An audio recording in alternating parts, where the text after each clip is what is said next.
San Antonio Riverwalk and putting us back to work, guys. It feels awesome to be out here with you. You guys probably don't know this, but we've only been operating for about the past 70 days. We were sent home for 3 months. After the first month of being in lockdown, I came out here. This place did not look half as beautiful as it does with you tonight. So thank you so much for coming out. I learned a valuable lesson, and I hope I don't need to learn more lessons. Show some leg.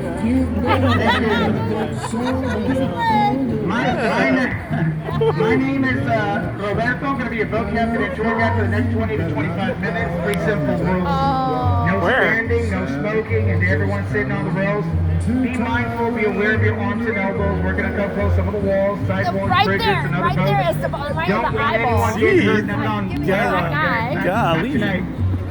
For the unlikely event, we do have 40 life jackets on board. If anyone falls into the river, don't panic, stop splashing, just stand up and walk right out. It's 3 feet deep.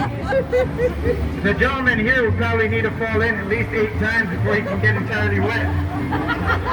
You couldn't get yourself wet if you tried, buddy. You're not tall, you're a giant. He's like, oh, here we go with the tall. Is there a Santa Claus back there? We're gonna come through a narrow little spot here. Santa! Santa! Woo-hoo-hoo! Merry Christmas! Woo woo!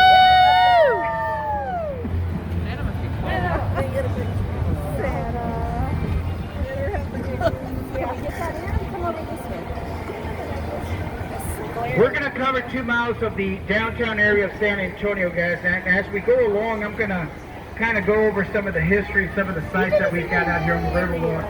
Some of it you probably know already or heard before, but hopefully I can give you some information you never come across yet. So that, like that, you can learn a little bit about our city. Most of our visitors that come to San Antonio, they come here with a pretty good notion of this city. We hear about it a lot of our history during history class, history channel, or even a good Western movie. What most people don't know is San Antonio today. Let me bring you up to date. San Antonio today is the 2nd largest city in Texas after Houston. We now surpass the population of Dallas with more than 400,000 people. We're the 7th largest city in the country. And if you've ever wondered how did we end up with a fancy little name, I'd like to show you. Take a look here to the right, guys, into the palm trees. Just see the saint back there? Just past the centers?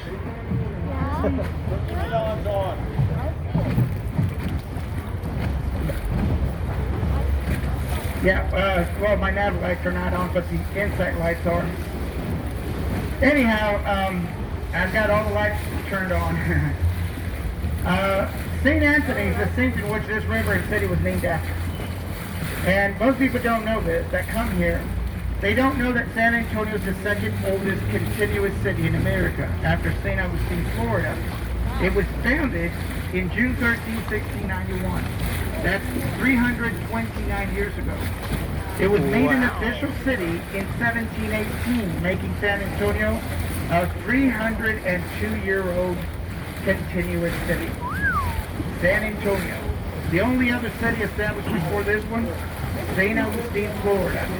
That explains why the Alamo, 48 years older than America, why San Antonio is 58 years older than the country, and why our police department predates the nation 35 years. Isn't that something, guys? Awesome. Did you know that the majority of people that come here, which is on average about 30 to 35 million a year, they will eventually end up on the river. They see this river and most of them think this whole place is man-made. This is not a man-made river, it's natural. 2 small man-made portions to it, yes, but overall, natural river. This river starts 3 miles north of downtown, campus of the Incarnate Word University. Cuts through the city and it ends up in the Gulf of Mexico. Enters the Gulf north of Corpus Christi in an area called the San Antonio Bay. That's the number 1 asked question. Number 2 question, is there any fish? Most people think there's nothing here. According to biologists, 115 species.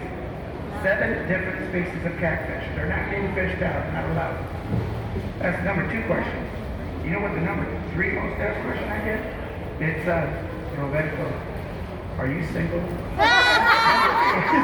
Hello. Hello. I'm only kidding, guys. I just wanted to make sure you guys were still with me. You guys look like you were busy with the margaritas. And I'm not that late. The third most asked question that I get out here is, does anyone ever fall in? People are concerned that people fall in. People fall in all the time out here. We might get to see that on this boat ride. Now, you might think that they fall in because of drinking. That's what I thought at first, but the studies have shown that most people that fall in is because of texting and walking along the sidewalk. People get busy with their phones and they stop paying attention to the curb and they'll walk right on the sidewalk. I believe that. We might get to see that on this ride. It'd be my treat.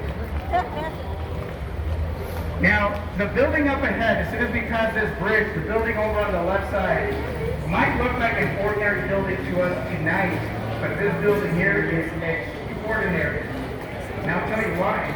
It was the fastest built in the world in 1968. This is how they did it. They built the first 4 floors of it on site, including the center elevator shaft. That was built here. Well, that was getting built here. The 500 cubicle rooms are getting built 8 miles away off of I-35 and Southwest Military Drive. The rooms were getting built in an assembly line. At the beginning of the line, they're simply pouring a concrete cubicle. As the room progressed down the line, they're adding more stuff, everything that goes in a hotel room. At the end of the line, they're putting a soap on a soap dish. 2 fully furnished rooms were mounted on a flatbed trailer truck, hauled in downtown. The cranes waiting for them here and just stacked them up. You don't have to take my word for it. You can go to YouTube and watch the entire time-lapse video of this entire construction, the fastest built in the world in 1968. And I'm not sure if anyone's seen the Christmas tree on the other side, but it reads right in the center, faith. And a Christmas tree made of the lights of the building. It is beautiful, guys. Please, make it a purpose, take a picture of that, take it with you.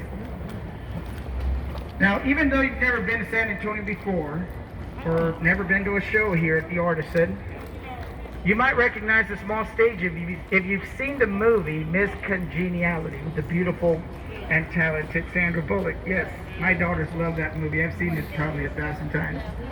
Yeah, and Sandra Bullock used this little stage here to the right to host that famous pageant scene. Remember that? The wine glass musical she performed? It was right here. I was very fortunate, man, to come an arm's length away from her while she was out here filming. I came across her a couple of times. She was out here for about 10 months, and she was up and down the city and the river and the boats, and she was out here for quite a bit of time. Was she very congenial? She was adorable. I always saw her performing here. We kept cutting through here. They kept yelling, "Cut." I'm not kidding, guys. I don't know what came over me, but I yelled at her, "I love you." and she probably gets that a lot, but it came from inside. I don't know what came over me. Starstruck. Yeah. I meant it. I meant what I said. It was one of those things that I heard me saying it. Didn't realize what I was saying. I couldn't hold it in. Yeah. Coming over to the right-hand side, we have the Briscoe Western Art Museum, a really good place to go to. If you want to learn a little bit more about the evolution of the West, the whole cowboy experience, a great place to start right here, guys. Now, I'd like for you to also notice the tree here to my right. Don't confuse this with the building. This here is a cypress tree. You would need about 5 or 6 people to wrap your arms around that. That tree there is over 600 years old. The majority of trees out here are cypress, and they range between 200 and 700 years. Now, let me put that into perspective, guys. The Battle of the Alamo occurred 184 years ago. That tree has been sitting there 400 years before that. Just to give you an idea, in case there's any speculation that this river might still be man-made. The trees will prove it to us that it's not. I stalled here for two reasons. One, to point out the little bags along the river. Anyone have any idea what this is?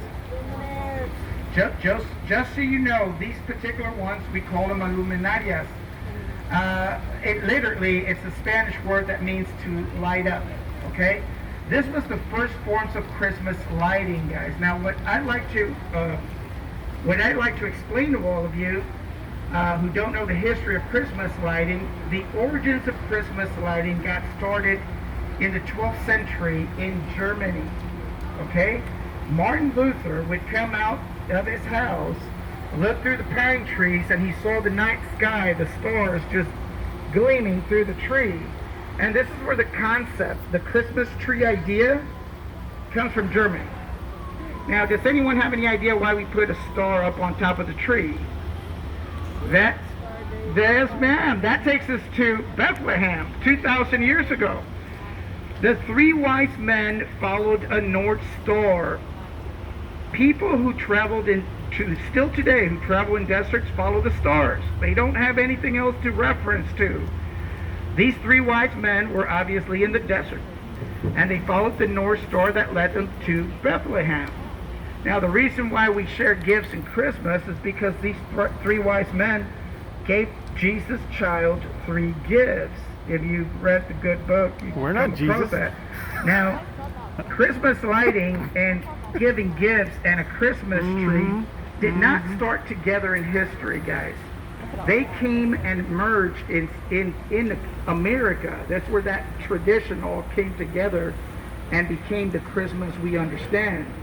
Most people have no idea that Santa Claus character was created in 1868 in New York City. The original character was a woman. Right. If anyone understands the Latin expression Santa, it's Latin. It refers to a woman. Our pronunciation of Santa Claus is incorrect. We're referring to a woman. The correct pronunciation would be Santo. Yeah. Yes, that would be the correct He touched pronunciation, but touched her because hair. the original gosh. character was going to be a woman, and they switched it, they didn't switch the expression. So we ended up calling him Santa Claus, which is completely incorrect. We would be referring to a woman at this point. And most people don't know this. In America, because different groups of people came together and they made the melting pot of America, all these cultures kind of clashed together. And we created Christmas that we know today. Most people have no idea the Christmas that you and I celebrate today has only been celebrated in America for the past 95 years. Okay? Before 95 years ago, we didn't celebrate Christmas the way we do. Just to give you a little interesting information during the holidays, the first man to have a Christmas tree in America and Christmas lighting was J.P. Morgan. Familiar with Mr. Morgan? Yes, he was. Mr. Morgan hired Thomas Edison to install electricity in his house. He would be the first American to have a Christmas tree with Christmas lights and little lights around his house. Okay, guys?